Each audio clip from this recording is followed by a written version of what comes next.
What do you think Putin is up to while all of this is unfolding in Israel with Hamas?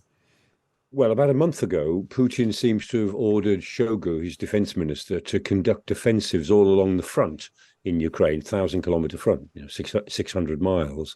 And that goes back some time because I think Putin wanted to wrest the initiative, at least in some parts of the front, from Ukraine before the winter set in, which is now beginning to happen. But interestingly, exactly on the weekend of the Hamas attack, on the 7th of October, the Hamas attack in out of Gaza, the Russians really began a big attack in Avdiivka.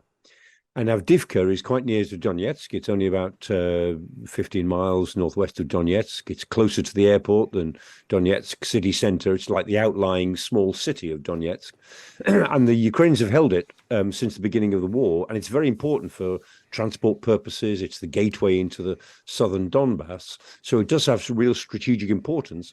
And the Russians began a huge attack on Avdiivka. They brought in 6 brigades to attack the two and a half brigades which the Ukrainians had there. And that's now become the focus of a massive struggle. It's going on all over the front, but everyone's looking at Avdiivka at the moment because the Ukrainians can't afford to lose it. And we just had one of our listeners message in, Michael Lisa, who says, "Hi, Aisha, I'm really pleased you're talking about Ukraine. I feel it's becoming the forgotten war, overtaken in the news, understandably, by events in Israel. It's a terrible war grinding on, and if we don't continue to give some focus to Ukraine, the beneficiary will be Putin."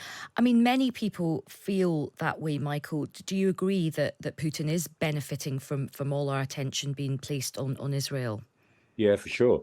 I mean, not just our attention, but also American weapons supplies to Israel. I mean, America can supply Israel and Ukraine, but inevitably the urgency of Ukraine's requirements go into the shadow a little bit because of what America sees as the urgency of Israel's requirements, particularly for air defense, just when Ukraine needs more air defense before the winter.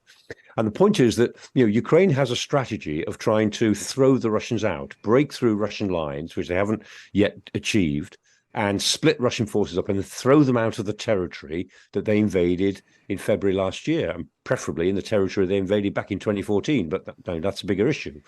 That's their strategy.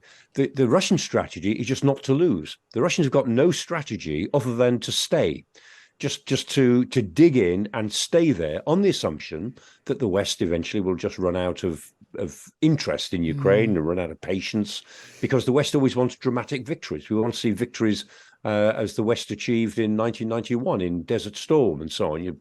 Tanks as it were rolling through enemy lines, and it doesn't happen that way in these sorts of wars. And so the danger, the strategic danger, is that this is turning into a war of attrition. Some of us have been saying that for some time, and of course Western politicians don't really want to accept that, because that suggests that we'll have to spend a great deal more to allow Ukraine to prevail in this conflict. And that leads me to my final question. If you could answer it briefly, I'd be grateful. Is there a concern that now, of course, people will want to be sending support to Israel? Does that make aid to Ukraine more vulnerable?